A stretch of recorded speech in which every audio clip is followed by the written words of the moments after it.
so I'm in my basement guest bedroom, and what I want is to do like a headboard on this wall. So I have this piece of aspenite chipboard. It doesn't reach the whole way, but I'm going to measure it after and then cut the other piece once I put it up. So the first thing I'm going to do is I have all my material here. I'm just going to staple it on the back so it kind of is nice and tight, and then screw this into the wall. So let's do that. I'm going to mention this later, but stapling the side was definitely a mistake. If you're planning on doing something similar, just staple the top. The hardest part of this project was probably wrestling this 8-foot long piece of board all by myself. So there's a lot of footage here that I had to cut out because it falls a lot. I knew that the fabric would kind of dangle and block me, so I just put some chip clips and kind of bunched it up together. I had already pre-marked all my studs, but because the board was covering it, I knew that I wouldn't be able to see them. So that's what the green tapes on the ground are for. Even so, it was still hard, and I probably should have put a line. Cutting the pool noodles was surprisingly easy with a utility knife, and I just did it on top of this little piece of wood so I wouldn't cut my floor.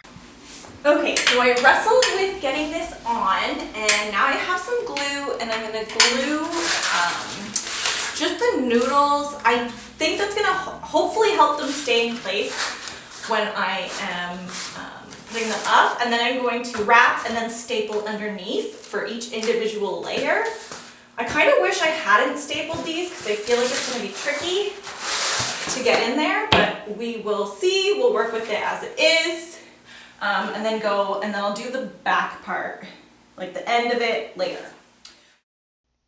To attach the noodles, I just put some glue and then carefully inserted them into the fabric on the wood. I lined them up with the top and then used my staple gun to wrap the fabric around and put them in position. Getting the glue on and then the noodles into place was probably the messiest part, and I did get some glue on some of the fabric. I'm not exactly sure how well the glue worked, so you could probably omit this step if you're doing the same kind of DIY. I was doing the full length of the basement bedroom wall, which is about 112 inches. It was pretty much exactly 2 pool noodles lengths, so pool noodle cut in half. However, I didn't have enough fabric to stretch all the way across. I cut off a little piece from the bottom of the other side and then attached it over here. If you're doing a DIY headboard not attached on the wall, it would be a lot easier to get the fabric in place, and you'd probably have the right amount because it wouldn't be as large as this wall. I calculated that I would have needed 7 halves of pool noodles to go all the way down to the outlet. However, I only had 3.5 noodles, and I was fine with that.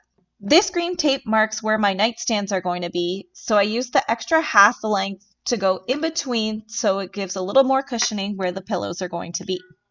Finally, I'm going to install a trim piece that's going to cover the top, but first I need to paint it green to match so it blends in perfectly with my headboard and matching curtains.